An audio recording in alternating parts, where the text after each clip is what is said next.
Hello and welcome everyone, this is CA Mohammed Memon. I welcome you all on the platform great tutorials. मेरे 4 lectures आप मुझे सुन चुके हैं।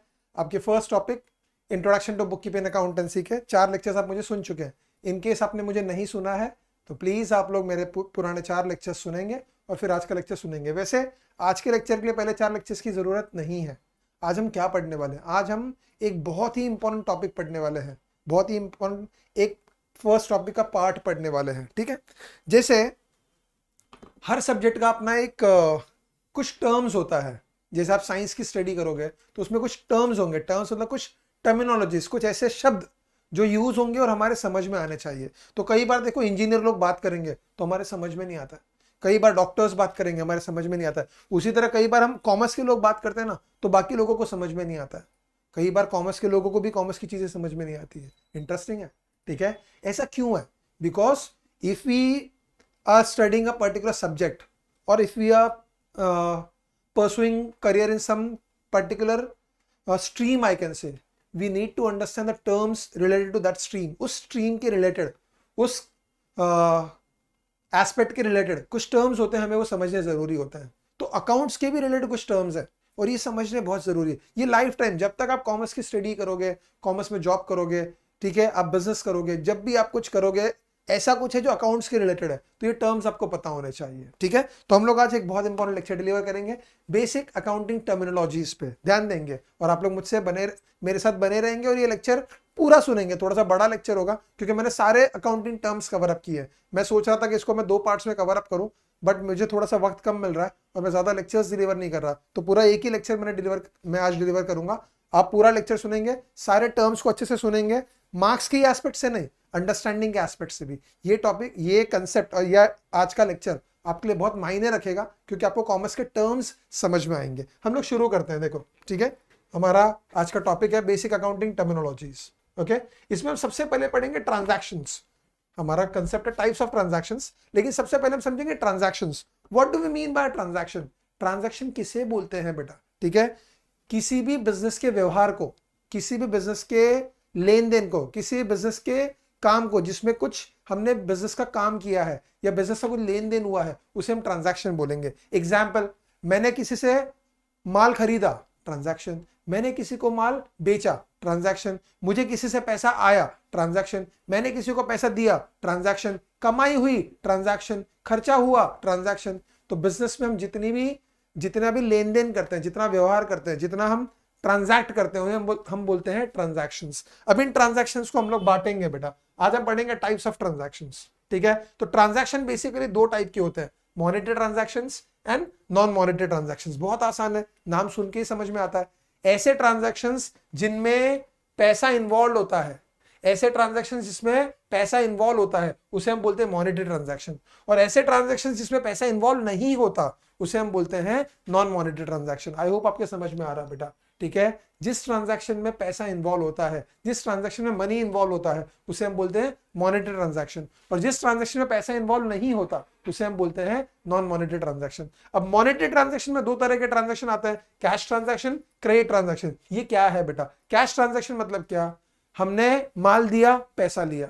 हमने माल लिया, पैसा दिया, मतलब तुरंत, कोई कुछ बाकी नहीं रखना है। ठीक है, हमने किसी से माल खरीदा, तुरंत उसको पैसा दे दिया। हमने किसी को माल बेचा, तुरंत उससे पैसा ले दिया। मतलब ट्रांजैक्ट करते ही उसका जो कंसिडरेशन है, उसका जो पैसा है, उसकी जो कीमत है, उसकी तुरंत अदायगी हो जाए, वो तुरंत पैसा अदा कर दिया जाए या उसका पेमेंट कर दिया जाए। ऐसे ट्रांजैक्शन को हम बोलेंगे कैश ट्रांजैक्शन।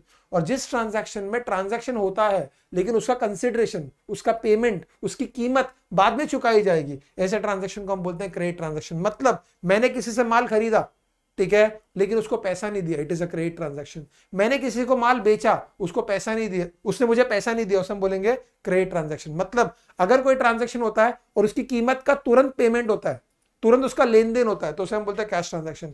और कोई ऐसा ट्रांजैक्शन जिसमें ट्रांजैक्शन तो हो गया लेकिन पैसा देना या लेना बाकी रख दिया, उसको हम बोलते हैं क्रेडिट ट्रांजैक्शन। ठीक है, और ऐसा ट्रांजैक्शन जिसमें पैसा इन्वॉल्व नहीं होता। अब आप बोलोगे सर ऐसा कौन सा ट्रांजैक्शन होता है? ठीक है, ऐसे कई सारे ट्रांजैक्शन होते हैं। फॉर एग्जाम्पल, ठीक है, मैंने बीच में बताया था, अगर समझो मेरा कोई स्टाफ अपने बच्चे को एक दिन मेरे ऑफिस में लेकर आया। ठीक है, उसका बेटा अच्छा पढ़ाई करता है, मुझसे बातचीत किया, उसने मुझे अच्छा लगा।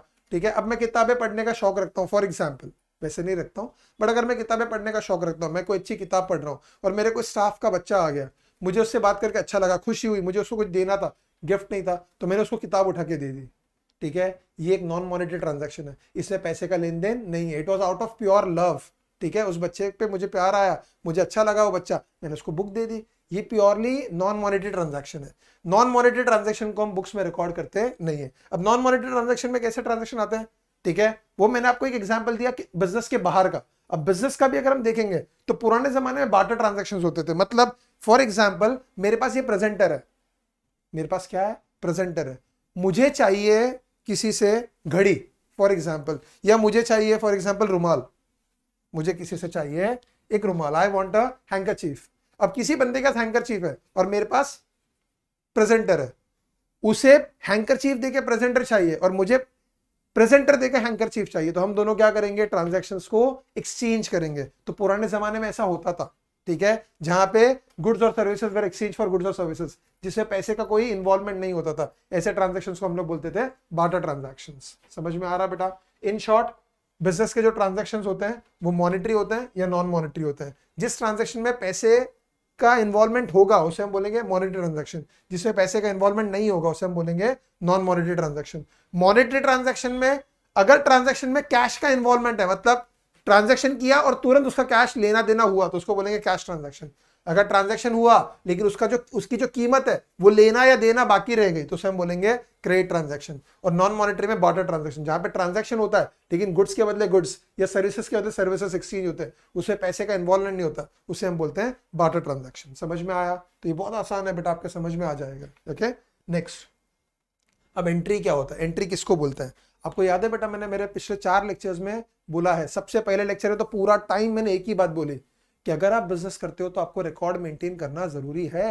याद है बेटा आपको? बुक्स ऑफ अकाउंट्स याद है बेटा? बुक्स ऑफ अकाउंट्स में 2 तरह की बुक्स हम मेंटेन करते हैं, एक डेट वाइज रिकॉर्ड और एक account wise record. Date wise record किसको बोलते हैं बेटा? जर्नल। अकाउंट वाइज रिकॉर्ड किसको बोलते हैं? लेजर। तो आप जर्नल में कुछ तो लिखोगे, जैसे आपने किसी से माल खरीदा वो आपको रिकॉर्ड करना है, आपने किसी को माल बेचा वो आपको रिकॉर्ड करना है, आपने किसी से पैसा लिया वो आपको रिकॉर्ड करना है, आपने किसी को पैसा दिया वो आपको रिकॉर्ड करना है। वो रिकॉर्ड करने को क्या बोलेंगे? उसे हम बोलेंगे बेटा एंट्री। तो जब आप किसी ट्रांजैक्शन को बुक्स ऑफ अकाउंट्स में रिकॉर्ड करते हो, जब आप किसी ट्रांजैक्शन को बुक्स ऑफ अकाउंट्स में रिकॉर्ड करते हो उसे हम बोलते हैं एंट्री। बुक्स में क्या बोला है?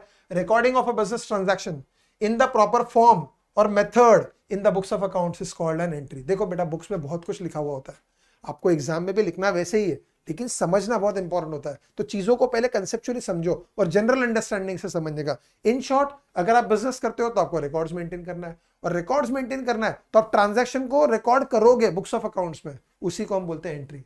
तो when you record a transaction in the books of accounts, it is known as entry. समझ में आ रहा है बच्चा? ठीक है, जब आप ट्रांजैक्शन को बुक्स ऑफ अकाउंट्स में रिकॉर्ड करोगे उसे हम बोलेंगे एंट्री। ठीक है, नेक्स्ट, नरेशन। नरेशन मतलब क्या होता है? जैसे फॉर एग्जांपल आप क्लास में लेट आए और आपने मुझे बोला सर मैं वहां से आया और वहां पे एक्सीडेंट हो गया था। अब मुझे ऐसा लग रहा है कि आपने झूठ बोला, तो मैं क्या बोलूंगा, एक काम करो मुझे बताओ क्या हुआ था। आप बोलोगे क्या बताओ? आप ये बताओ आप वहां पे एक्सीडेंट हुआ था, क्या हुआ था? तो मैंने आपको स्टोरी को नरेट करने के लिए बोला कि ब्रीफ में बताओ क्या हुआ था। अगर आपने झूठ बोला तो आप फंबल करोगे, मुझे समझ में आ जाएगा। मैंने आपको स्टोरी नरेट करने बोला, ब्रीफिंग करने बोला कि एक्सीडेंट क्या हुआ था, आपको लेट हुआ, आप बोलते उधर जैम लग गया था, आप लेट हो गए, तो आप मुझे स्टोरी नरेट करो। तो नरेट करना क्या होता है? किसी चीज को ब्रीफ में बताना होता है, उसके बारे में एक्सप्लेनेशन देना होता है। जब आप बुक्स ऑफ अकाउंट्स में कोई एंट्री लिखते हो, फॉर एग्जांपल आपने कोई एंट्री बुक्स ऑफ अकाउंट्स में लिखी, मैं खाली एंट्री देखूंगा, मुझे समझेगा क्या? हाँ, शायद समझ जाएगा, क्योंकि मैं एक चार्टर्ड अकाउंटेंट हूं, तो मुझे शायद समझ जाएगा। लेकिन जरूरी नहीं है कि हर कोई चार्टर्ड अकाउंटेंट होगा या हर कोई अकाउंटिंग एक्सपर्ट होगा, हर किसी को एंट्री समझ में आएंगी। तो हम क्या करते हैं बेटा, जब भी कोई एंट्री करते हैं, एंट्री के नीचे उसको ब्रीफ में एक्सप्लेन करते हैं, उसे हम बोलते हैं नरेशन। मेरी बात समझ में आ रही है बेटा? एंट्री किसको बोला मैंने? ट्रांजैक्शन को बुक्स ऑफ अकाउंट्स में लिखना, रिकॉर्ड करना, उसे हम बोलते हैं एंट्री। और एंट्री के नीचे, जिधर आप एंट्री करते हो उसके नीचे ये कहां होता है? जर्नल में। ये कहां होता है? जर्नल। अब आप बोलोगे सर जर्नल क्या है? बेटा मैंने पहले भी बोला, आपको थोड़ा सा वेट करना पड़ेगा, जर्नल टॉपिक आएगा, मैं जर्नल भी सिखाऊंगा। फिलहाल सिर्फ ये याद रखो, डेट वाइज जब रिकॉर्ड मेंटेन करते हैं, सीरियली जब रिकॉर्ड मेंटेन करते हैं, तो उसे हम जर्नल बोलते हैं। और जर्नल में एंट्री के बरोबर नीचे, जर्नल में एंट्री के बरोबर नीचे हम उसको ब्रीफ में नरेट करते हैं, एक्सप्लेनेशन देते हैं, उसे हम बोलते हैं नरेशन। समझ में आया बेटा? देख लो क्या लिखा है, a brief explanation of the business transaction for which an entry is passed is called as a narration. मतलब जो एंट्री आपने पास की है उसका ब्रीफ एक्सप्लेनेशन देना, दैट इज कॉल्ड नरेशन. और वो लिखते का वो भी दिया, देखो, it is always given in a bracket below the journal entry and it usually starts with the word being और फॉर. ये इतना इंपॉर्टेंट नहीं है, आप आगे जाके सीखोगे. जब नरेशन लिखते हैं तो उसके उसे स्टार्ट बीइंग से करते हैं, फॉर से. वो इतना इंपॉर्टेंट नहीं है. इंपॉर्टेंट क्या है, आप ट्रांजैक्शन को बुक्स ऑफ अकाउंट्स में रिकॉर्ड करो, उसे बोलते हैं एंट्री. और एंट्री के नीचे उसका ब्रीफ एक्सप्लेनेशन दो, उसे हम बोलेंगे नरेशन. समझ में आया बेटा? Next, goods. गुड्स किसको बोलते हैं, ये बहुत इंपॉर्टेंट है. आप कई बार जब जितना साल तक आप कॉमर्स की पढ़ाई करोगे या बिजनेस करोगे या कॉमर्स में जॉब्स करोगे, ठीक है, आपके उसमें गुड्स आने वाला है बेटा. ठीक है, अच्छे से सुनना. ओके, गुड्स आएगा उसमें. अब गुड्स क्या होता है बेटा? ठीक है, जिस चीज का हम व्यापार करते हैं, जिस चीज का हम बिजनेस करते हैं, जिन चीजों में हम डील करते हैं, उनको हम बोलते हैं गुड्स. फॉर एग्जाम्पल, ठीक है, ये प्रेजेंटर मेरे लिए गुड्स नहीं है क्योंकि मैं प्रेजेंटर का बिजनेस नहीं करता. ये मेरे लिए प्रेजेंटर है. ठीक है, ये माइक जिसमें मैं अभी बोल रहा हूं, ये मेरे लिए माइक है, गुड्स नहीं है. ये चश्मा मेरे लिए चश्मा है, गुड्स नहीं है. ये शर्ट मेरे लिए शर्ट है, गुड्स नहीं है. लेकिन एक बंदे की इलेक्ट्रॉनिक्स की दुकान है, वो ये प्रेजेंटर बेचता है, उसके लिए क्या है? गुड्स. उसी इलेक्ट्रॉनिक्स की दुकान वाले के लिए माइक क्या है? गुड्स. एक बंदे का चश्मे का शोरूम है, उसके लिए चश्मा क्या है? गुड्स. एक बंदे का कपड़े का शोरूम है, उसके लिए कपड़ा क्या है? गुड्स. मतलब हमारे लिए वही चीज गुड्स है जिस चीज का हम व्यापार करते हैं, जिस चीज में हम डील करते हैं, जिस चीज का हम बिजनेस करते हैं. मतलब जो काम मैं करता हूं और जो मेरा व्यापार है, जो मेरा बिजनेस है, ठीक है, उस बिजनेस में जो चीजें मैं खरीदता बेचता हूं या जो चीजें मैं मैन्युफैक्चर करके बेचता हूं, जिस चीज का मैं व्यापार करता हूं, वो मेरे लिए गुड्स है. बाकी चीजें मेरे लिए गुड्स नहीं है. इधर एक चेयर पड़ा है, ये मेरे लिए फर्नीचर है, लेकिन फर्नीचर की दुकान वाले के लिए गुड्स है. इधर एक सोफा पड़ा है, ठीक है, ये सोफा क्या है? मेरे लिए सोफा है, फर्नीचर है. लेकिन जो बंदा व्यापार करता है उसके लिए, जो बंदा सोफा बेचता है उसके लिए क्या है? गुड्स है. यहाँ पे कुछ लाइट्स लगी हुई है, फैंस लगे हुए हैं, एसी लगे हुए हैं, ये सब मेरे लिए गुड्स नहीं है. लेकिन जो लोग इसका व्यापार करते हैं उनके लिए क्या है? गुड्स है. अगर मान लो मेरा एक बिजनेस है, ठीक है, जिसमें मैं मेरा समझो मोबाइल्स का शोरूम है, तो मोबाइल्स मेरे लिए क्या है? गुड्स. समझो मेरा कपड़े का शोरूम है, तो कपड़े मेरे लिए क्या है? गुड्स. जिस चीज का मैं व्यापार करता हूं, जिस चीज का मैं बिजनेस करता हूं, वो चीज मेरे लिए गुड्स है. देखो, the term goods refers to merchandise, commodities, articles और things in which a trader trades. ऐसी कोई भी चीज जिसका हम व्यापार करते हैं, वो चीज हमारे लिए गुड्स है. These are purchased or manufactured for sale and to earn profit. हम क्या करते हैं? इन कमोडिटीज को क्या करते हैं? या तो खरीदते हैं या तो हम उन चीजों को बनाते हैं, और खरीद कर या बनाकर हम बेचते हैं, और बेचकर क्या चाहिए हमें? प्रॉफिट. तो ये इतना इंपॉर्टेंट नहीं है, इसको छोड़ो. हमारे लिए कंसेप्ट इंपॉर्टेंट है. गुड्स. भाई गुड्स क्या है? ऐसी चीज जिसका हम व्यापार करते हैं, ऐसी चीज जो हम खरीदते बेचते हैं या जो हम बनाकर बेचते हैं. ठीक है, तो अगर कोई भी ऐसी चीज है जिसका मैं व्यापार करता हूं, जिसका मैं बिजनेस करता हूं, तो वो मेरे लिए गुड्स है. समझ में आ रहा है? जरूरी नहीं जो तुम्हारे लिए गुड्स हो मेरे लिए भी गुड्स हो, जो मेरे लिए गुड्स हो तुम्हारे लिए भी गुड्स हो. अगर तुम कोई चीज का बिजनेस करते हो तुम्हारे लिए गुड्स है. समझ में आ रहा है? Next, capital. अब कैपिटल क्या होता है बेटा? ठीक है, कैपिटल का मतलब होता है हम जितना पैसा बिजनेस में इन्वेस्ट करते हैं उसे हम बोलते हैं कैपिटल. मान लो आपको एक बिजनेस शुरू करना है बेटा. समझ में आ रही मेरी बात? अगर आपको एक बिजनेस शुरू करना है और उस बिजनेस को शुरू करने के लिए आपको पैसा लगेगा. फॉर एग्जाम्पल आपने सोचा मैं कैफेटेरिया चालू करता हूं. फॉर एग्जाम्पल आपने सोचा मैं कैफेटेरिया चालू करता हूं, तो आप क्या करोगे? एक जगह भाड़े से लोगे, ठीक है, वहां पे फर्नीचर बनाओगे, ठीक है, उधर किचन बनाओगे, वहां पे रिसेप्शन एरिया बनाओगे, वहां पे चेयर्स टेबल्स लगेंगे, वहां पे यूटेंसिल्स लगेंगे, ठीक है, बहुत सारी चीजें लगने वाली, ओवन लगेगा, ठीक है, जूस मेकर लगेगा, बहुत कुछ लगने वाला है. वो सबके लिए आपको क्या लगेगा बेटा? पैसा. भाई कोई भी बिजनेस बगैर पैसे के नहीं चलता है. हर बिजनेस के लिए पैसा चाहिए, हर बिजनेस के लिए. बगैर बिजनेस के पैसा नहीं चलता. आपने सुना होगा capital is the life blood of the business. ठीक है, जैसे हमारे लिए, ठीक है, जिंदा रहने के लिए हमारे रगों में खून दौड़ना चाहिए, वैसे ही बिजनेस को जिंदा रखने के लिए उसमें कैपिटल, पैसा दौड़ना चाहिए. अगर आपके पास पैसा नहीं है और आपका पैसा सब जगह ब्लॉक्ड हो गया है, आपका बिजनेस नहीं चलेगा. आपको आज नहीं तो कल बिजनेस बंद करना पड़ेगा. जब तक आप उसमें कैपिटल को रनिंग नहीं करोगे, आपका पैसे का बरोबर मैनेजमेंट नहीं करोगे, पैसा बरोबर आपके पास जितना चाहिए उतना नहीं होगा, तो आप बिजनेस नहीं कर सकते. कोई भी धंधा, कोई भी बिजनेस, कोई भी व्यापार बगैर पैसे के नहीं हो सकता है. तो अगर आपको बिजनेस करना है तो पैसा लगेगा. तो आप जितना पैसा बिजनेस में इन्वेस्ट करते हो उसे हम बोलते हैं capital. Total amount invested into the business by the owner is called capital. Owner जितना पैसा बिजनेस में डालता है उसे हम बोलते हैं कैपिटल। अब एक यहाँ पे फॉर्मूला दिया हुआ है, capital is equal to assets minus liabilities. Assets क्या, हमारे पास कितनी प्रॉपर्टीज है, बिजनेस की बात कर रहे हैं, और लायबिलिटीज क्या, हमें कितना चुकाना है, कितना बाहर वालों को देना है। फॉर एग्जाम्पल, ठीक है, मेरे पास फर्नीचर है, लैपटॉप है, कंप्यूटर्स है, उन सब की कीमत अगर मैंने मिलाई तो 10 लाख रुपए, और मैंने बैंक से लोन लिया 6 लाख रुपए का, तो 10 लाख का एसेट्स, 6 लाख का लायबिलिटीज। मेरा खुद का पैसा कितना लगा है, मेरा कैपिटल कितना लगा है, 4 लाख। इसीलिए फॉर्मूला दिया हुआ है। तो कैपिटल क्या होता है, एसेट्स माइनस लायबिलिटीज, जितना मेरे पास प्रॉपर्टीज है माइनस जितना मुझे दूसरों का कर्जा चुकाना है, उसका जो डिफरेंस होता है उसे हम बोलते हैं कैपिटल। जितना पैसा हम बिजनेस में डालते हैं उसे हम बोलते हैं कैपिटल। नाउ एक बहुत इंपॉर्टेंट बात इधर बोली गई है, capital is a liability of the business. Capital भी बिजनेस का लायबिलिटी है, as this amount is payable by the business enterprise to the owner at the time of closure of the business. अब आप बोलोगे सर ये क्या नहीं समझ में आया, मैं समझाता हूं बेटा, ठीक है। फॉर एग्जाम्पल, मैं गिरी ट्यूटर्स का ओनर हूं, फॉर एग्जाम्पल, ठीक है, तो मेरा नाम है मोहम्मद मेमन, मेरा नाम क्या है, मोहम्मद मेमन, और मेरे ऑर्गेनाइजेशन का नाम क्या है, गिरी ट्यूटोरियल्स, ठीक है। अब ये दो अलग अलग एंटिटीज है, ठीक है।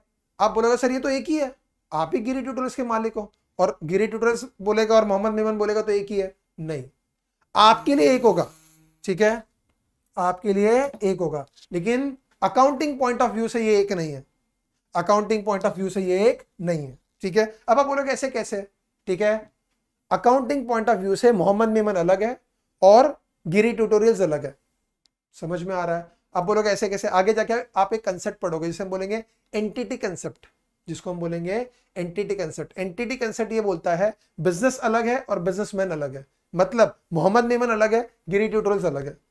अब गिरी ट्यूटोरियल्स को मैंने शुरू किया, तब मैंने समझो 10 लाख रुपए इन्वेस्ट किया रहेगा। फॉर एग्जाम्पल, गिरी ट्यूटोरियल्स को मैंने शुरू किया तब मैंने 10 लाख रुपए इन्वेस्ट किया होगा।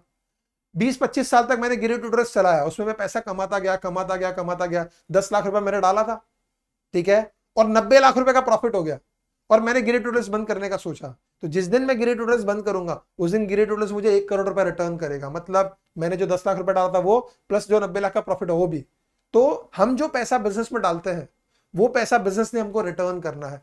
इन एक्चुअल अगर तुम देखोगे ना तो तुम बोलोगे सर ये तो आपका ही पैसा है, लेकिन आप आपके हिसाब से नहीं, हमारे सोच के हिसाब से नहीं, हमें अकाउंटिंग कंसेप्ट्स के हिसाब से पढ़ना है कि बिजनेसमैन जितना पैसा बिजनेस में डालता है वो पैसा बिजनेस ने बिजनेसमैन को लौटाना है, इसीलिए उसे हम लायबिलिटी बोलते हैं। तो क्या क्या पढ़ा हमने बेटा, जितना पैसा हम बिजनेस में डालते हैं उसको हम बोलते हैं कैपिटल, जितना पैसा हम बिजनेस में डालते हैं उसको हम बोलते हैं कैपिटल, ठीक है।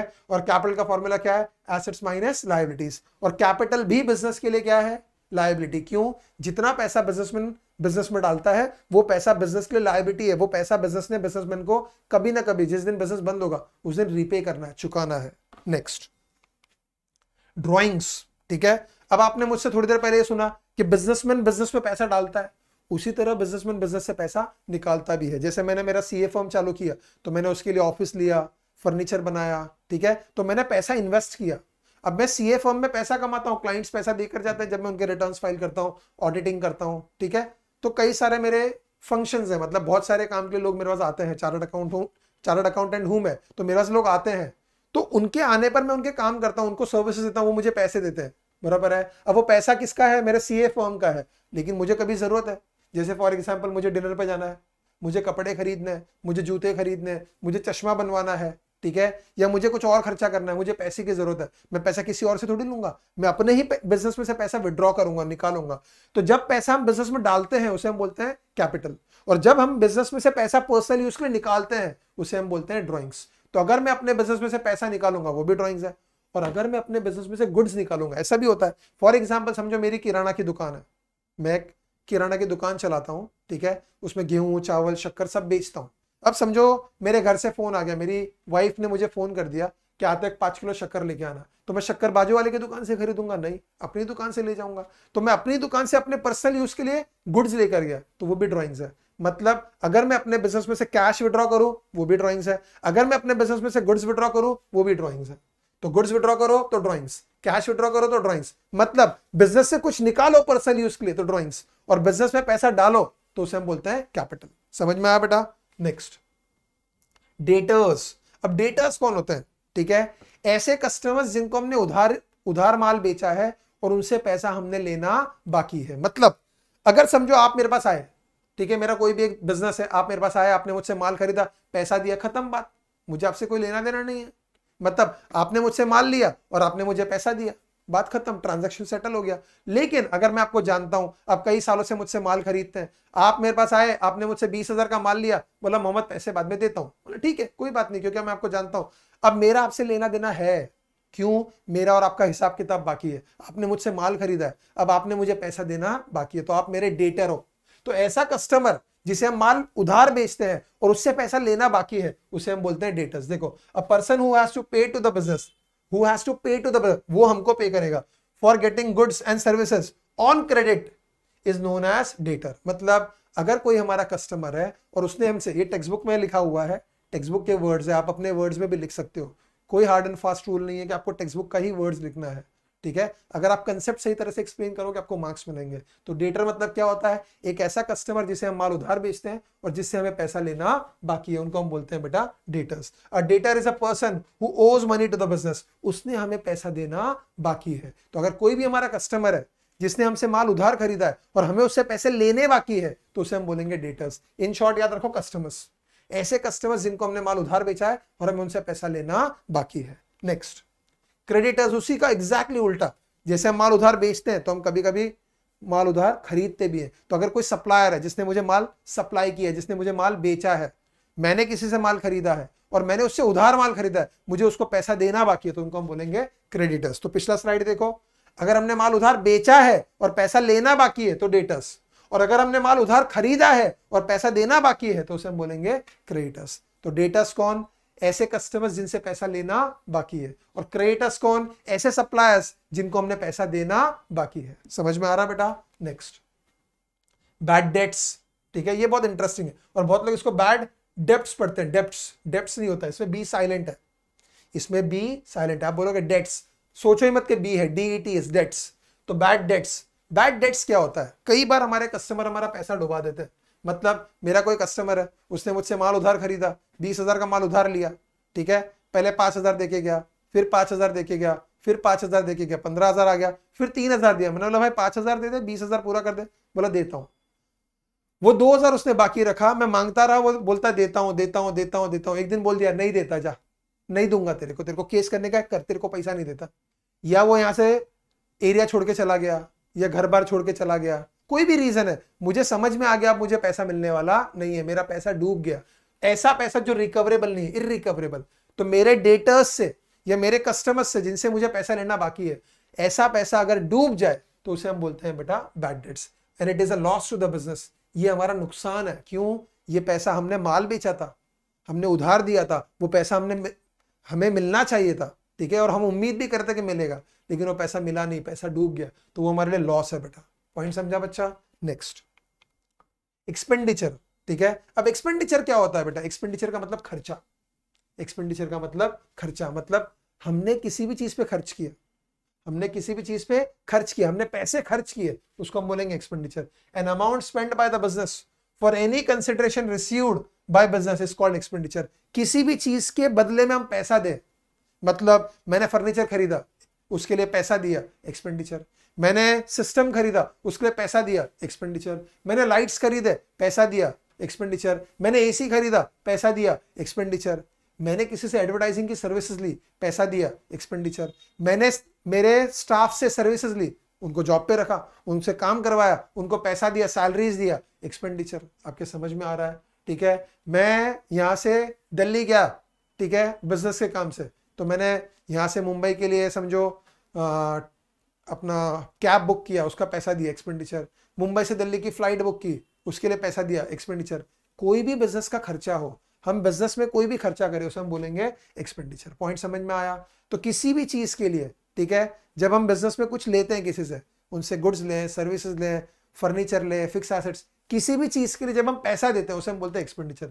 अब हमारे एक्सपेंडिचर 3 तरह के होते हैं, हमारे एक्सपेंडिचर 3 तरह के होते हैं, capital expenditure, revenue expenditure, deferred revenue expenditure. अब आप बोलोगे सर ये क्या है? इनको हम पढ़ने वाले हैं डिटेल में, ठीक है। कैपिटल एक्सपेंडिचर क्या है? अच्छे से सुनना, ठीक है।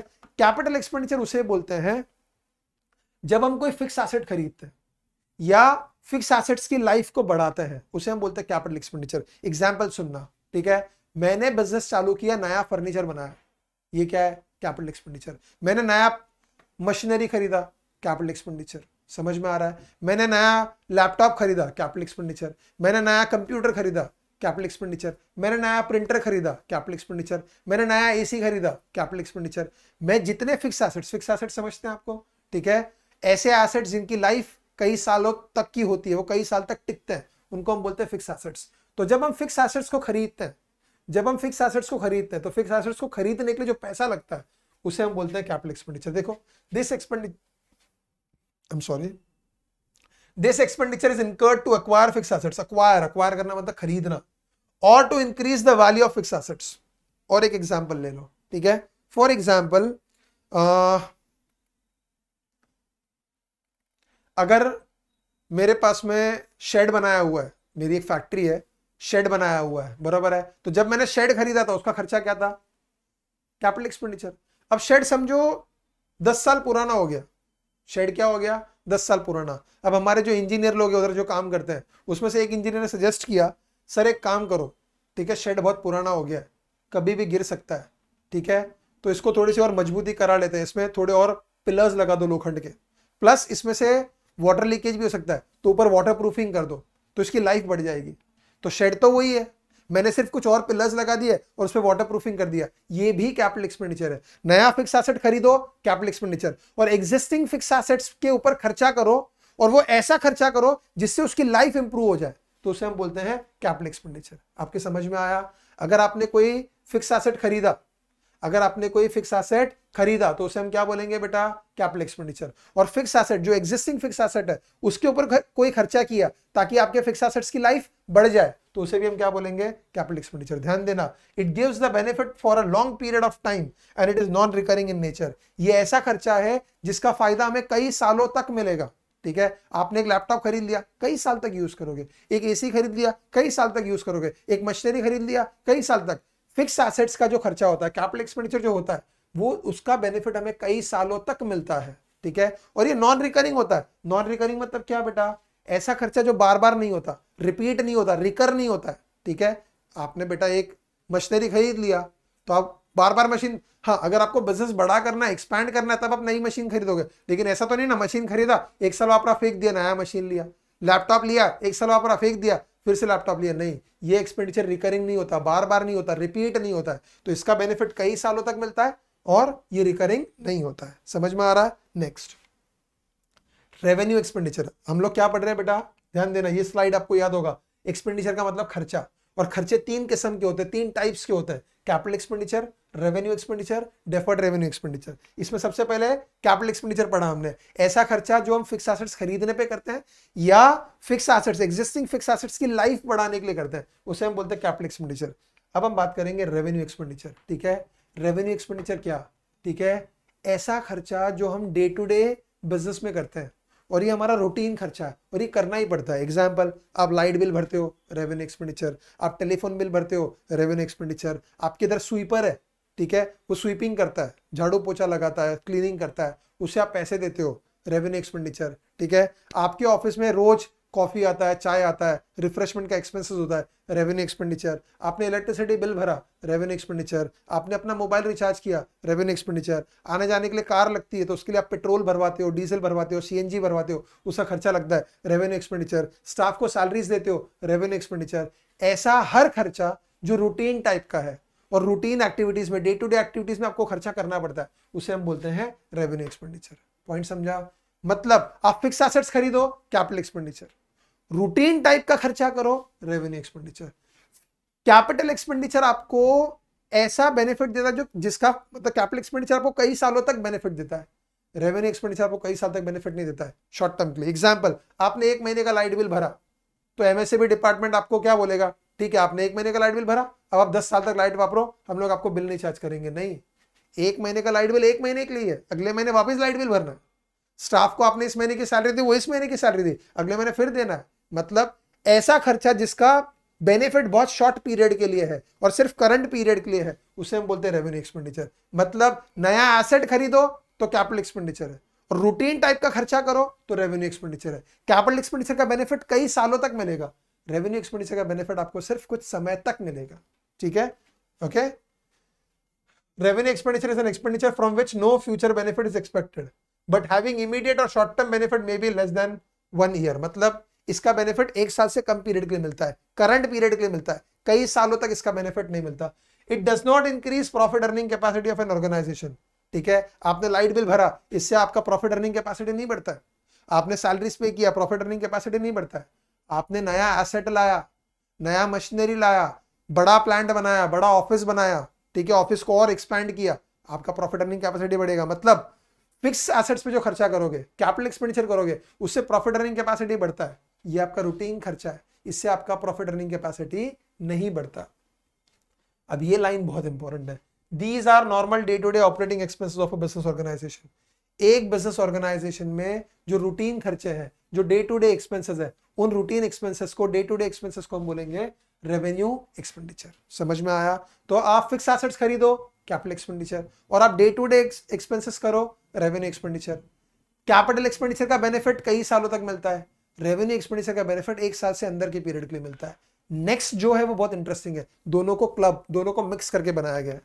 ठीक है, डेफर्ड रेवेन्यू एक्सपेंडिचर। अब पहले तो आप समझो डेफर्ड का मतलब क्या। ठीक है, रेवेन्यू एक्सपेंडिचर और डेफर्ड रेवेन्यू एक्सपेंडिचर। तो डेफर्ड का मतलब क्या? डेफर्ड मतलब किसी चीज का बेनिफिट जब पोस्टपोन हो जाए, किसी चीज का बेनिफिट जब पोस्टपोन हो जाए तो उसे बोलते हैं डेफर्ड। किसी चीज को पोस्टपोन कर दिया जाए तो हम बोलते हैं उसको डेफर्ड कर दिया गया है। मतलब ऐसा रेवेन्यू एक्सपेंडिचर, ऐसा रूटीन टाइप का एक्सपेंडिचर। अब मैंने आपको इसके पहले वाले स्लाइड में क्या पढ़ाया?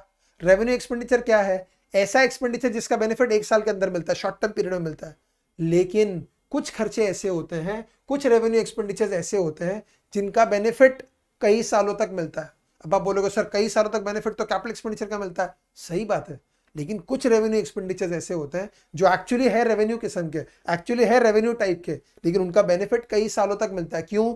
उसका जो बेनिफिट है वो डेफर हो गया है, आगे मिलने वाला है, हर साल थोड़ा थोड़ा मिलने वाला है। तो ऐसे एक्सपेंडिचर को हम बोलेंगे डेफर्ड रेवेन्यू एक्सपेंडिचर। आप बोलोगे सर एग्जाम्पल देके बताओ, मैं देता हूं बेटे, सुनो अच्छे से। अब मैं अपने समझो मैं एक बिजनेस चलाता हूं, मेरा एक इलेक्ट्रॉनिक्स का शोरूम है, एग्जाम्पल है, ऐसा कुछ नहीं है। अगर मेरा एक इलेक्ट्रॉनिक्स का शोरूम है और मैं बहुत अच्छी एडवर्टीजमेंट करता हूं, अगर मैं बहुत अच्छी एडवर्टीजमेंट करता हूं, तो अगर मैं इलेक्ट्रॉनिक्स का शोरूम चलाता हूं, अच्छा एडवर्टीजमेंट करता हूं, तो क्या होगा बेटा? हर साल मैं एडवर्टीजमेंट करता हूं, हर साल मुझे उसका फायदा मिलता है। ठीक है, तो एडवर्टीजमेंट कैसा एक्सपेंडिचर है? Revenue expenditure. क्यों? हर साल उसका एडवर्टीजमेंट का एक्सपेंडिचर करता हूं, हर साल मुझे उसका फायदा मिलता है। मान लो मैंने अपने इलेक्ट्रॉनिक्स के शोरूम पे MS धोनी को बुला लिया, या विराट कोहली को बुला लिया, या सचिन तेंदुलकर को बुला लिया। ठीक है, अब बोईसर एक बहुत छोटा सा प्लेस है, यहाँ पे कोई इतनी बड़ी सेलिब्रिटी आना मतलब बहुत बड़ी बात है। अगर मेरे इलेक्ट्रॉनिक्स के शोरूम पे सचिन तेंदुलकर या MS धोनी या विराट कोहली आ जाए, ठीक है, इन लोग आने का कम से कम 5-10 करोड़ रुपए लेंगे बेटा मुझसे, ऐसे ही नहीं आएंगे। मान लो मैंने दिल बड़ा रख के सोचा चलो यार बिजनेस है, कमा लेंगे, 10 करोड़ रुपए दे दिया, सचिन तेंदुलकर को बुला लिया। शायद 10 करोड़ में भी सचिन तेंदुलकर आएंगे या नहीं आएंगे मुझे मालूम नहीं है, लेकिन एग्जाम्पल, मैंने 10 करोड़ रुपए दे दिया और सचिन तेंदुलकर को बुला लिया बोईसर में। ठीक है, मास्टर ब्लास्टर सचिन तेंदुलकर। अब इनको बुलाने से फायदा क्या होगा? मेरा इतना नाम हो जाएगा, लोग पागल हो जाएंगे, लोगों को समझेगा ही नहीं। ठीक है, इतनी बड़ी बात है। ठीक है, तो इसका बेनिफिट मुझे 1 साल में नहीं मिलेगा, इसका बेनिफिट मुझे कई साल तक मिलेगा। मान लो मैं ये अज्यूम करके चलता हूं, अगर मैंने सचिन तेंदुलकर को बुलाया मेरे इलेक्ट्रॉनिक्स के शोरूम में, तो मुझे 5 साल तक बेनिफिट मिलेगा। तो मैंने खर्चा कितना किया? 10 करोड़, और मुझे इसका फायदा कितने साल तक मिल रहा है? 5 साल तक। तो मैं ये मान के चलूंगा ये 10 करोड़ जो मैंने खर्च किए उसमें से 2 करोड़ का फायदा इस साल मिलेगा, 2 करोड़ का फायदा अगले साल, 2 करोड़ का फायदा अगले साल, 2 करोड़ का फायदा अगले साल, 2 करोड़ का फायदा अगले साल। मतलब मैंने खर्चा तो इस साल में कर दिया, लेकिन इसका बेनिफिट आगे डेफर हो गया है, पोस्टपोन हो गया है, आगे जाके बेनिफिट मिलने वाला है। ऐसे एक्सपेंडिचर को हम बोलते हैं डेफर्ड रेवेन्यू एक्सपेंडिचर। याद रहेगा बेटा? तो ये है बेसिकली रेवेन्यू टाइप का खर्चा। डेफर्ड रेवेन्यू एक्सपेंडिचर एक्चुअली है रेवेन्यू टाइप का खर्चा, लेकिन इसका बेनिफिट डेफर हो गया है, इसका बेनिफिट हमें कई सालों तक मिलने वाला है, तो उसको हम बोलते हैं डेफर्ड रेवेन्यू एक्सपेंडिचर। ठीक है, देखो, an expenditure which is basically revenue in nature but the benefit of which is not exhausted. Not exhausted मतलब पूरा बेनिफिट कंप्लीट नहीं होता है, विद इन 1 ईयर, 1 साल में उसका पूरा बेनिफिट नहीं मिलता है, is called as deferred revenue expenditure. ठीक है, ऐसा खर्चा जिसका बेनिफिट हमें कई सालों तक मिलेगा, है बेसिकली रेवेन्यू टाइप का खर्चा, लेकिन इसका बेनिफिट हमें कई सालों तक मिलेगा, उसे हम बोलेंगे डेफर्ड रेवेन्यू एक्सपेंडिचर। नीचे एक बहुत इंटरेस्टिंग बात बोली, ध्यान देना बेटा, such expenditure is return of over number of years. Return of मतलब क्या, राइट ऑफ करना मतलब क्या, उसे खर्चे में दिखाना। मतलब मैंने 10 करोड़ रुपए खर्च कर दिया, सचिन तेंदुलकर को इनवाइट किया बोईसर के शोरूम पे, मेरे इलेक्ट्रॉनिक्स के शोरूम पे, मैंने उनके सेक्रेटरी को 10 करोड़ रुपए पे किया उनके विजिट के लिए, बराबर है। तो मैं मेरे अकाउंट्स जो बनाऊँ, आपको याद है ना अकाउंट्स, साल के एंड में हम प्रॉफिट लॉस बनाते हैं, बैलेंस शीट बनाते हैं। तो जब मैं प्रॉफिट लॉस अकाउंट बनाऊंगा उसमें खर्चे रिकॉर्ड करूंगा, उसमें 10 करोड़ रुपया खर्चा इस साल नहीं बताऊंगा, उसमें से 2 करोड़ का ही खर्चा इस साल बताऊंगा, अगले साल 2 करोड़, अगले साल 2 करोड़, खर्चा इस साल में कर दिया, लेकिन उसको जो मैं दिखाऊंगा मेरे खर्चे में, मतलब मेरे एक्सपेंसेस में, मेरे प्रॉफिट लॉस को कैलकुलेट करने में, तो मैं 2 करोड़ का खर्चा इस साल में बताऊंगा, 2 करोड़ अगले साल, 2 करोड़ अगले साल, 2 करोड़ अगले साल, 2 करोड़ अगले साल। मैंने मेरे 10 करोड़ के खर्चे को 5 साल में धीरे धीरे बांट दिया और हर साल वो खर्चा थोड़ा थोड़ा दिखाते जाऊंगा, उसको बोलते हैं राइट ऑफ करना। तो मैं हर साल एक्सपेंडिचर को थोड़ा थोड़ा राइट ऑफ करूंगा, ऐसे एक्सपेंडिचर को हम बोलते हैं बेटा डेफर्ड रेवेन्यू एक्सपेंडिचर। समझ में आ रहा है? Next, discount. ठीक है, डिस्काउंट क्या होता है हम बेसिकली समझते हैं, डिस्काउंट हम सबको मालूम है, and we Indians are very good at this. ठीक है, हम हर चीज को डिस्काउंट में देखते हैं। ठीक है, हमें किसी से छूट कितनी मिल रही है, कंसेशन कितना मिल रहा है, ठीक है, वो पैसा कितना कम हमसे ले रहा है, उसे हम बोलते हैं डिस्काउंट। समझ में आया? तो discount is a concession or allowance given by the seller to the purchaser. एक सेलर, एक माल बेचने वाला इंसान माल खरीदने वाले को कितना डिस्काउंट देता है, कितनी छूट देता है, कितना कंसेशन देता है, कितना अलावेंस देता है, उसे हम बोलते हैं डिस्काउंट। मतलब मान लो मैं कोई चीज खरीदने के लिए गया, उसकी कीमत है 100 रुपए, दुकानदार ने मुझे बोला मैं आपको 80 रुपए में दूंगा, तो उसने मुझे 20 रुपए का क्या दिया, डिस्काउंट। तो एक सेलर जब बायर को कुछ पैसे कम करके देता है, पैसे कम चार्ज करता है, उसे हम बोलते हैं डिस्काउंट। अब डिस्काउंट बेटा 2 तरह के होते हैं, ये भी इंपॉर्टेंट है। डिस्काउंट 2 तरह के होते हैं, ट्रेड डिस्काउंट, कैश डिस्काउंट। अब ये क्या है हम पढ़ेंगे, ध्यान देना। ट्रेड डिस्काउंट क्या होता है, ठीक है, देखो नाम से मालूम पड़ेगा। ट्रेड डिस्काउंट, फॉर एग्जाम्पल मान लो ये एक बॉल पेन है, मान लो ये एक बॉल पेन है, ठीक है, और मैं ये बॉल पेन का बिजनेस करता हूं। इस बॉल पेन की कीमत है 25 रुपए, इस बॉल पेन की कीमत है 25 रुपए। अब मैं एक होलसेलर हूं और आप लोग रिटेलर्स हो, या मैं मैन्युफैक्चरर हूं, आप होलसेलर्स हो। आप मुझसे माल लेते हो और आगे बेचते हो। अब मैं आपको बोलूंगा 25 रुपए की एमआरपी और मैं आपको 25 में बेचूंगा, आप में से कोई मुझसे पेन खरीदेगा क्या? आप बोलोगे पागल हो गया क्या? ठीक है, तू हमको 25 रुपए की चीज 25 में देगा, हम आगे 25 में बेचेंगे, तो हम क्या समाज सेवा करने बैठे? हमें भी पैसा कमाना है। एकदम सही बात है आपकी। इसकी एमआरपी 25 रुपए है, मैं आपको ये चीज 25 में नहीं बेचूंगा, मैं आपको ये चीज 25 से थोड़ा कम में बेचूंगा। समझ में आ रहा है? तो मैं आपको थोड़ी सी छूट दूंगा, क्यों? ताकि आप भी कमा सको। एक ट्रेडर जब दूसरे ट्रेडर को डिस्काउंट देता है, मेरी बात को अच्छे से सुनना, एक ट्रेडर जब दूसरे ट्रेडर को डिस्काउंट देता है, मतलब मैन्युफैक्चरर होलसेलर को डिस्काउंट देता है या होलसेलर रिटेलर को डिस्काउंट देता है, रिटेलर कभी डिस्काउंट नहीं देता है तो वो सब नहीं कंसिडर करेंगे, हम यहाँ पे बिजनेस के पॉइंट ऑफ व्यू से देख रहे हैं। तो मैन्युफैक्चरर जब होलसेलर को या होलसेलर जब रिटेलर को डिस्काउंट देता है, छूट देता है, पैसे कम चार्ज करके देता है, तो उसे हम बोलते हैं ट्रेड डिस्काउंट।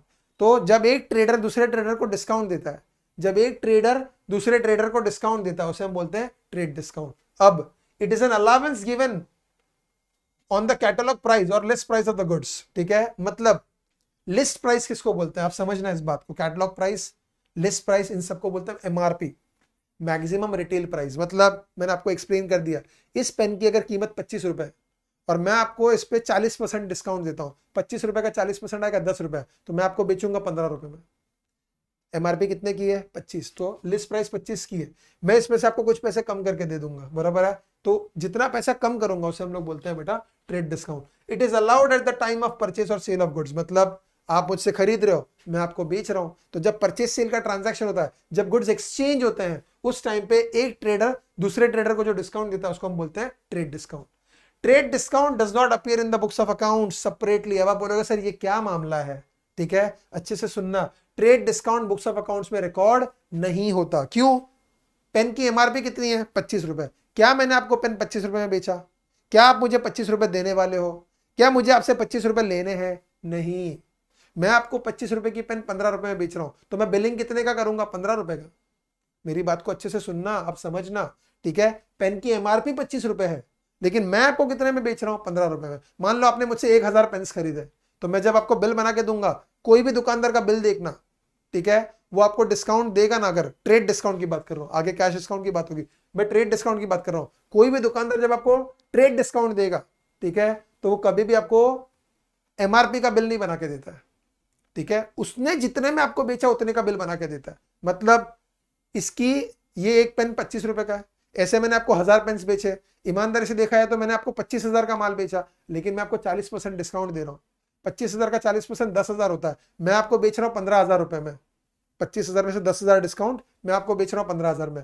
मैं बिलिंग करूंगा 15,000 की, मैं बिलिंग करूंगा 15,000 की। तो 25,000 क्या है एमआरपी, या 25,000 क्या है कैटलॉग प्राइस, या 25,000 क्या है लिस्ट प्राइस।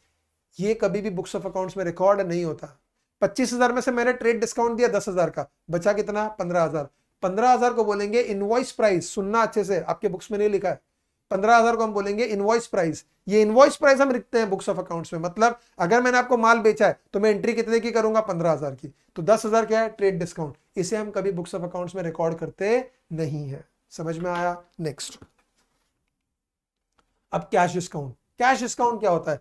ऐसा डिस्काउंट जो हम इसीलिए देते हैं कि सामने वाला हमें तुरंत पैसे दे या एक स्पेसिफाइड पीरियड ऑफ टाइम में पैसे दे। मतलब ठीक है, मैंने आपको बोला मैं आपको 1000 पेन्स बेचूंगा, एमआरपी 25,000 है, मैं आपको दूंगा 15,000 में, और आपको मैं 3 महीने का उधार दूंगा। आपने बोला मोहम्मद एक काम कर, अगर मैं रोकड़ा पैसा दूं तेरे को तो मुझे कितने में देगा? तो मैंने बोला एक काम कर 12,000 में दे दूंगा। मतलब एमआरपी कितनी थी 25,000, एमआरपी कितनी थी 25,000, मैंने तुझे छूट कितनी दी 10,000, मैंने आपको छूट कितनी दी 10,000, इनवॉइस प्राइस कितना बचा 15,000। 15,000 में से आपने मुझे बोला कि मोहम्मद मैं तुझे पैसे दूंगा, बोल तुरंत देता हूं, कितनी छूट देता है? मैंने और 3,000 कम कर दिए। ये 3,000 को हम क्या बोलेंगे? Cash discount. अगर हम किसी को डिस्काउंट इसलिए देते हैं कि वो हमें पैसे तुरंत दे दे, या तो फिर मैंने तो आपको क्या बोला 3 महीने की क्रेडिट दूंगा, आपने क्या बोला अगर मैं 1 महीने में पैसा दूं तो मैं बोलूंगा चल 14,000 में माल ले ले, या 13,000 में मुझसे माल ले ले।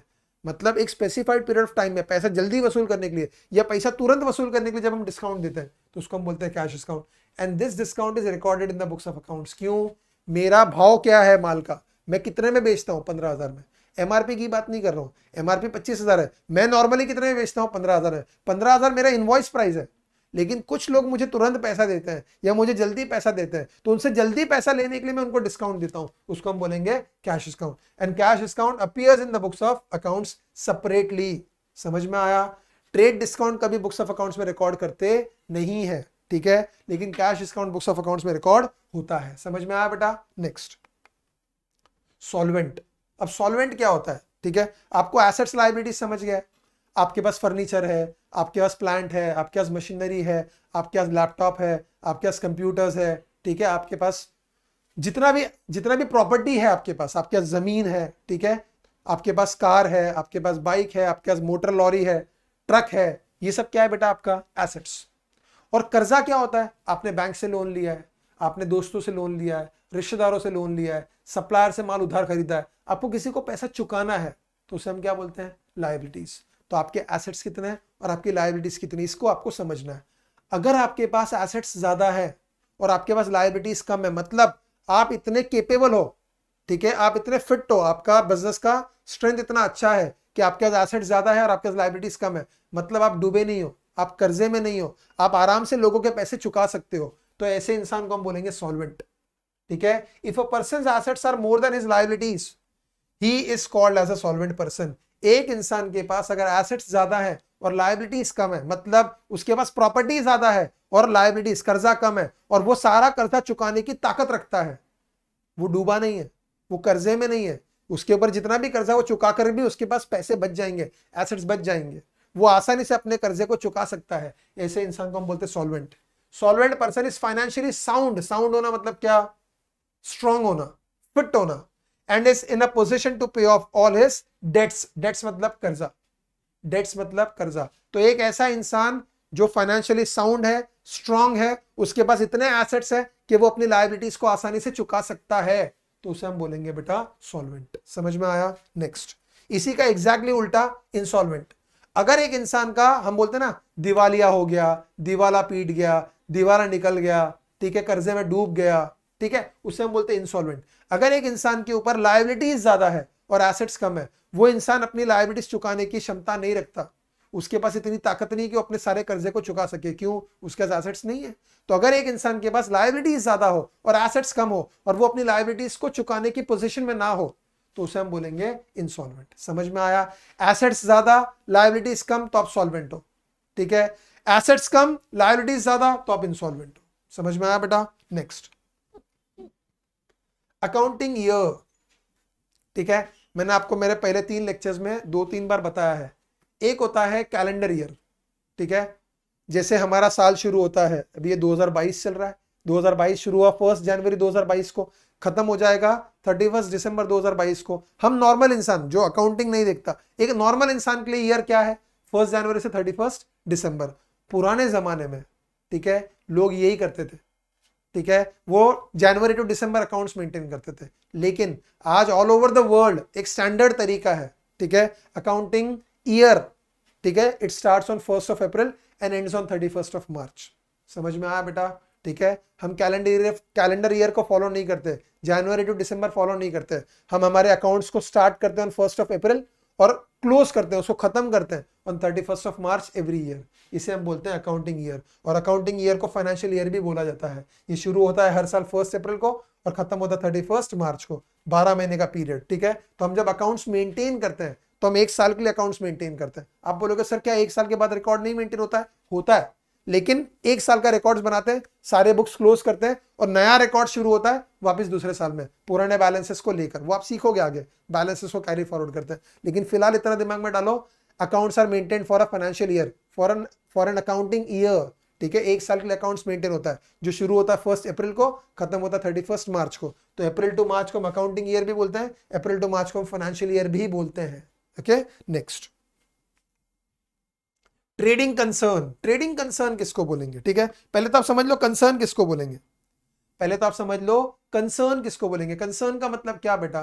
ठीक है, एक ऑर्गेनाइजेशन, एक बिजनेस एंटिटी, ठीक है, एक बिजनेस ऑर्गेनाइजेशन, एक बिजनेस एंटिटी, उसको हम बोलेंगे कंसर्न। अब ट्रेडिंग कंसर्न क्या? एक ऐसा बिजनेस ऑर्गेनाइजेशन जो प्रॉफिट कमाने के लिए काम कर रहा है। मोस्ट ऑफ इसके लिए काम करते हैं, ठीक है। एक वड़ा पाव बेचने वाला बंदा है, क्यों बेच रहा है? पैसा कमाने के लिए। कैफेटेरिया वाला बंदा है, क्यों कैफेटेरिया चला रहा है? पैसा कमाने के लिए। मेडिकल स्टोर वाला क्यों बैठा है? पैसे कमाने के लिए। हॉस्पिटल वाला क्यों बैठा है? पैसे कमाने के लिए, ठीक है। हर इंसान, जितने लोग आज बिजनेस कर रहे हैं, ठीक है, अगर उसका ऑब्जेक्टिव पैसा कमाना है तो वो ट्रेडिंग कंसर्न चला रहा है। तो what is a trading concern? A business concern established with an object of earning profit by selling goods is known as a trading concern, ठीक है। एक ऐसा ऑर्गेनाइजेशन जो गुड्स खरीदता है और बेचता है, एक ऐसा ऑर्गेनाइजेशन जो गुड्स खरीदता है और बेचता है, और उसका मेन ऑब्जेक्टिव क्या है, उसका मेन पर्पस क्या है, मेन मकसद क्या है, ठीक है, वो क्यों ये सब कर रहा है? पैसा कमाने के लिए। तो अगर आपका लक्ष्य, आपका मोटिव, आपका ऑब्जेक्टिव पैसा कमाना है और आप बिजनेस कर रहे हो तो आपके बिजनेस को हम बोलेंगे ट्रेडिंग कंसर्न।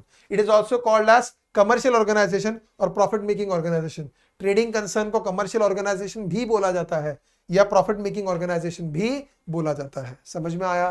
तो प्रॉफिट कमाने के लिए काम करोगे तो आप ट्रेडिंग कंसर्न चला रहे हो। और अगर प्रॉफिट कमाना आपका मेन ऑब्जेक्टिव नहीं है, अगर प्रॉफिट कमाना आपका मेन ऑब्जेक्टिव नहीं है तो उसे हम बोलेंगे नॉट फॉर प्रॉफिट कंसर्न। देखो नाम से मालूम पड़ता है, not for profit concern. It is an organisation not established for making profit, profit कमाने के लिए नहीं, but for rendering, rendering means giving services to the society. एक ऐसा ऑर्गेनाइजेशन जिसका मेन मकसद प्रॉफिट कमाना नहीं है। जैसे, ठीक है, अभी बोईसर एक बहुत छोटा सा एरिया है, ठीक है, कई बार हमारे एरिया के बच्चे वो स्पोर्ट्स में बहुत अच्छे होते हैं लेकिन उन्हें वो एक्सपोजर नहीं मिलता है, वो बड़े पैमाने तक जा नहीं पाते। तो अगर मैंने ये सोचा कि चलो मैं एक स्पोर्ट्स ऑर्गेनाइजेशन शुरू कर देता हूँ यहाँ पे, ठीक है, और वो स्पोर्ट्स ऑर्गेनाइजेशन बोईसर के अच्छे एथलीट्स को, अच्छे स्पोर्ट्स पर्सन्स को आगे तक प्रमोट करेगा, तो मेरा मेन इंटेंशन प्रॉफिट कमाना नहीं है।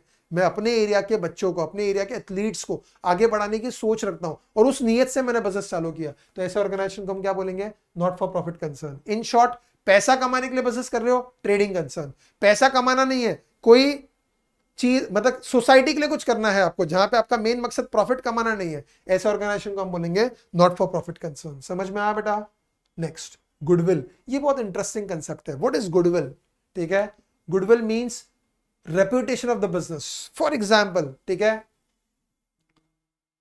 अगर आप मेरा बिजनेस खरीदने के लिए आ गए, ठीक है, मतलब मेरा जो मैंने बोला मोबाइल्स का शोरूम है फॉर एग्जाम्पल, या इलेक्ट्रॉनिक मोबाइल्स का शोरूम, अगर मेरा मोबाइल्स का शोरूम है, लेकिन मेरा मोबाइल्स का शोरूम समझो बहुत पुराना है और बहुत रेप्यूटेशन है, ठीक है, और मेरा शोरूम इतना पॉपुलर है कि बोईसर का 80% लोग मेरे पास से आके मेरे शोरूम से आके मोबाइल्स खरीदते हैं। आप बोलोगे ऐसा क्या है? भाई मैंने रिलेशन बनाया, इतने अच्छे मैंने ऑफर्स दिए, इतना अच्छा मार्केटिंग किया, इतना अच्छा एडवर्टीजमेंट किया, इतना अच्छा कस्टमर से डील करता हूं, मैंने कई सालों से मेहनत डाली है, तब जाके आज मेरा मोबाइल्स का शोरूम बहुत पॉपुलर है।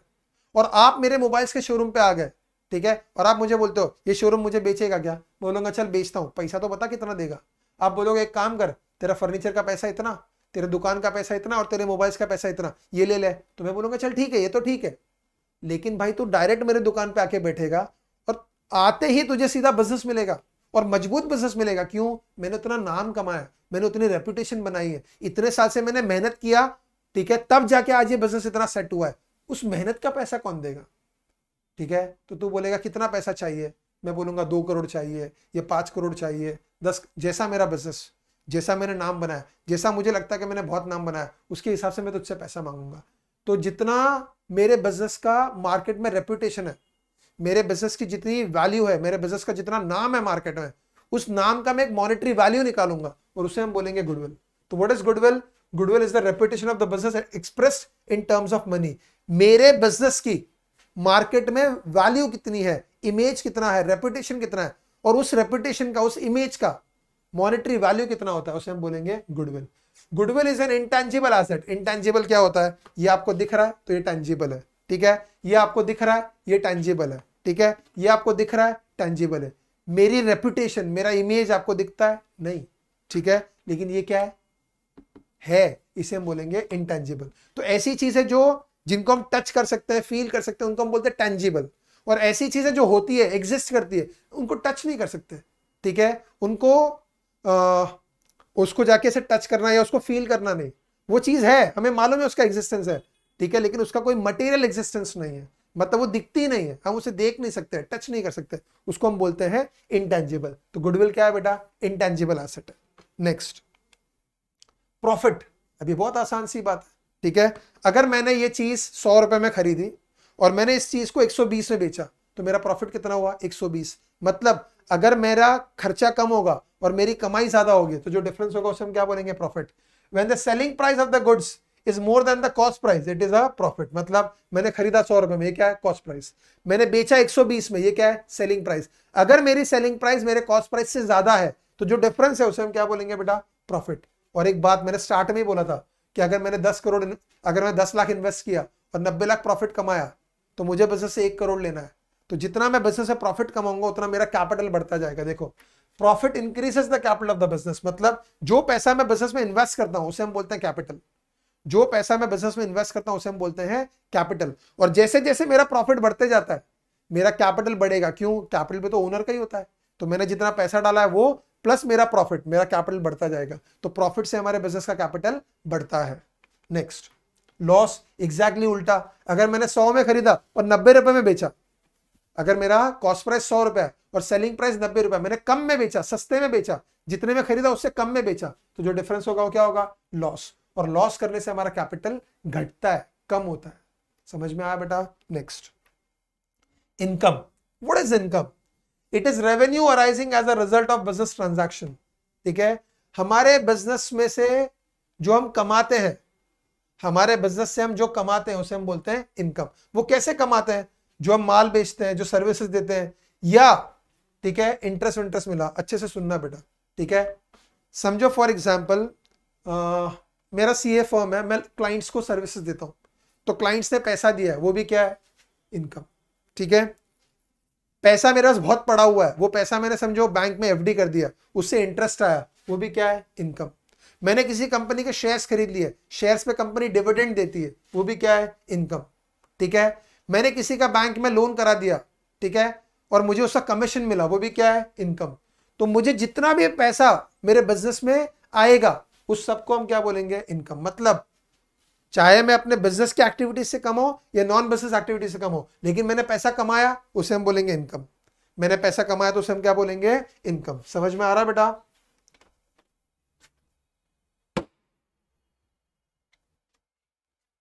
I'm sorry, ठीक है, मैंने अगर बिजनेस में पैसा कमाया तो उसे हम क्या बोलेंगे, इनकम।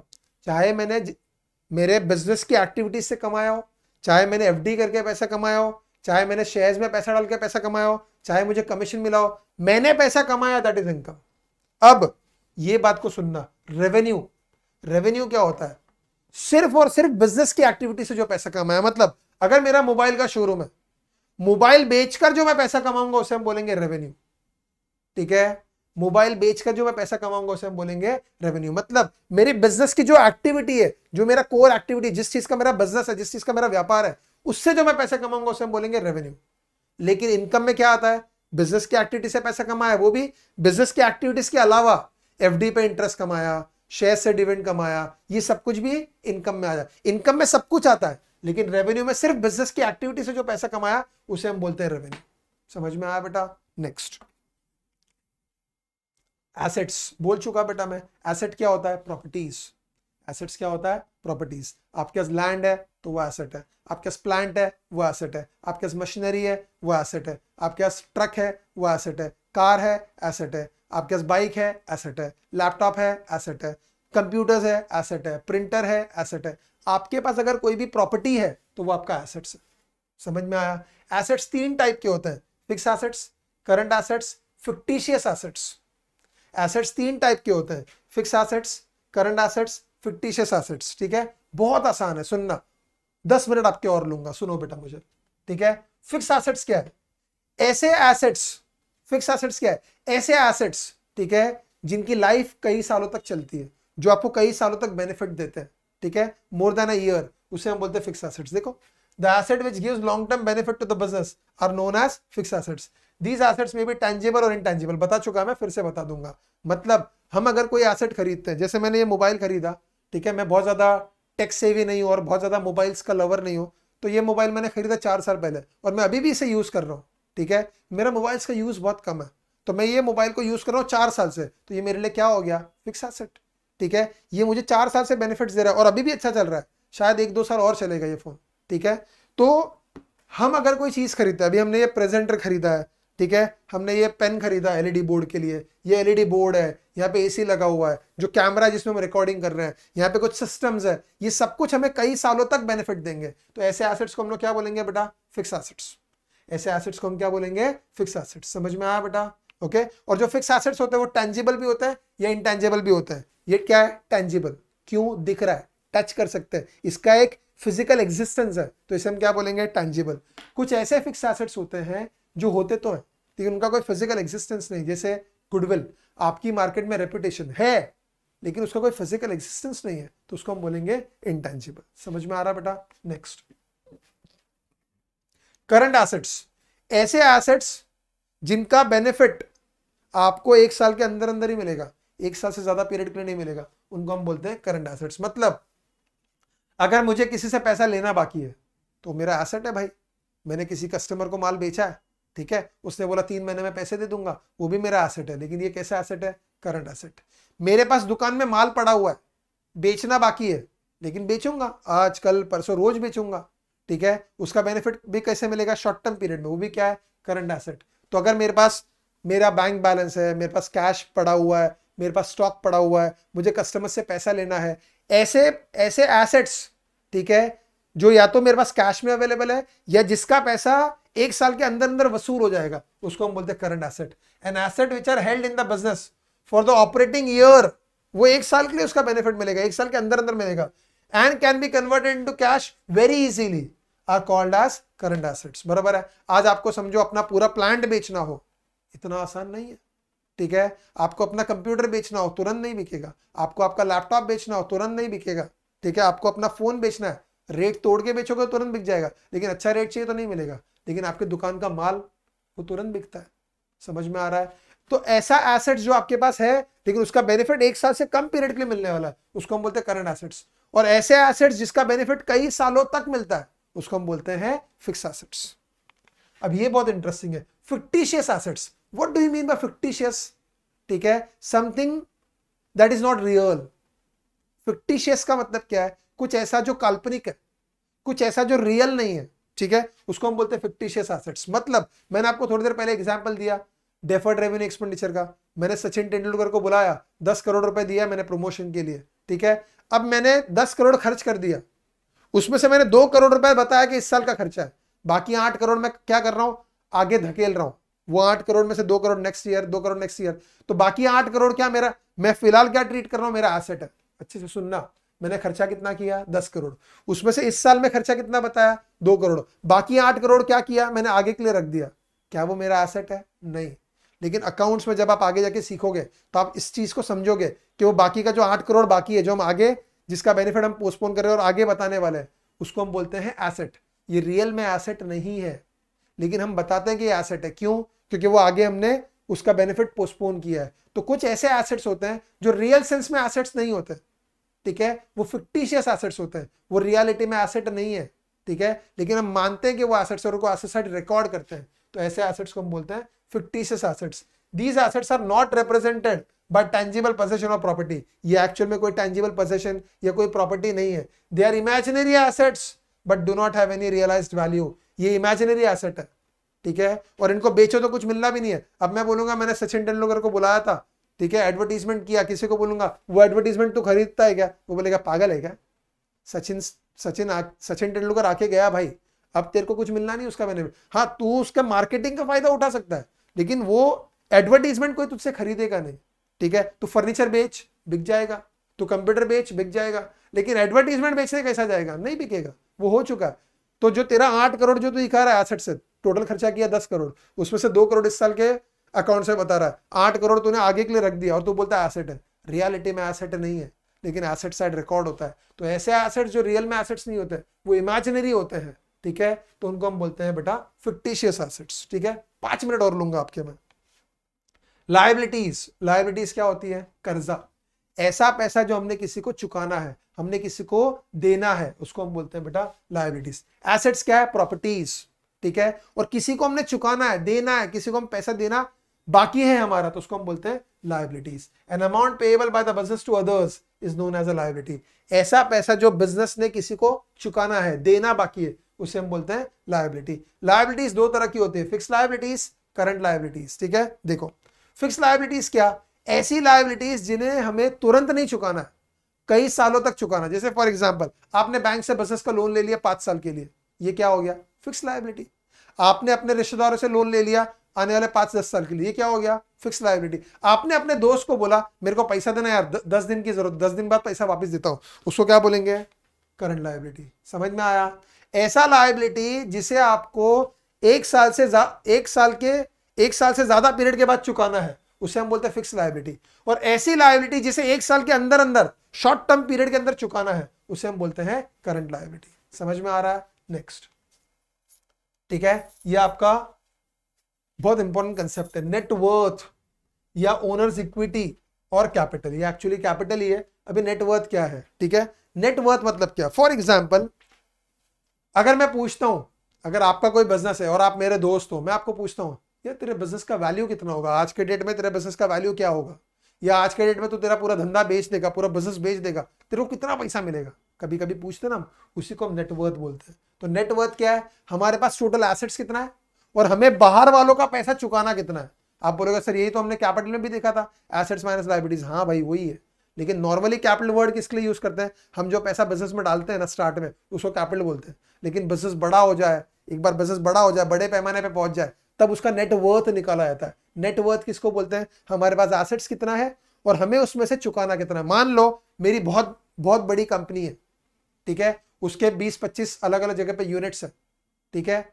अब आप उसका बोलोगे एक काम कर भाई नेटवर्थ निकाल के दे, तो मेरे पास जितना एसेट्स है मैं उसकी वैल्यू निकालूंगा। मान लो मेरे पूरे एसेट्स की वैल्यू 200 करोड़ है और उसमें से मुझे बैंक का लोन चुकाना है 70 करोड़, तो 200 करोड़ क्या है? मेरा एसेट्स। उसमें से 70 करोड़ चुकाना है, वो क्या है? आउटसाइडर्स लायबिलिटी, बाहर वालों को देना है। अब 200 करोड़ मेरा एसेट्स है, 70 करोड़ का लायबिलिटी है। मेरे बिजनेस की वैल्यूएशन कितनी है, मेरे बिजनेस का आज का वैल्यू कितना है, उसको हम बोलेंगे नेटवर्थ, 130 करोड़। समझ में आया? देखो, amount of funds provided by the proprietor in the business is called as capital. जितना पैसा बिजनेसमैन बिजनेस में डालता है उसको बोलते हैं capital. As well as the excess of assets over liabilities, आपका एसेट्स आपके लायबिलिटी से कितना ज्यादा है of the business is also known as capital or net worth. हम जितना पैसा बिजनेस में डालते हैं उसको भी कैपिटल बोलते हैं।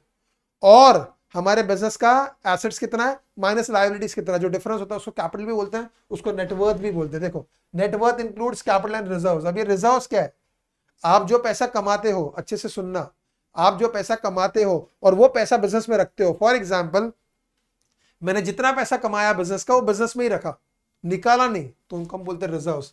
तो मैंने जितना इन्वेस्ट किया था वो मेरा कैपिटल, प्लस मैंने जितना कमा कमा के बिजनेस में री इन्वेस्ट करता है बिजनेस में रखा, उसको बोलते हैं रिजर्व्स। ये सब मिला के हमारा बनता है नेटवर्थ। तो नेटवर्थ का फॉर्मूला क्या है, हमारे पास एसेट्स कितना है माइनस हमें बाहर वालों को चुकाना कितना है। इन शॉर्ट आपका कैपिटल ही आपका नेटवर्थ है, आपका कैपिटल ही आपका नेटवर्थ है। हमारे पास एसेट्स कितना है माइनस हमारे पास लायबिलिटीज कितना है, इसको हम बोलते हैं बेटा नेटवर्थ।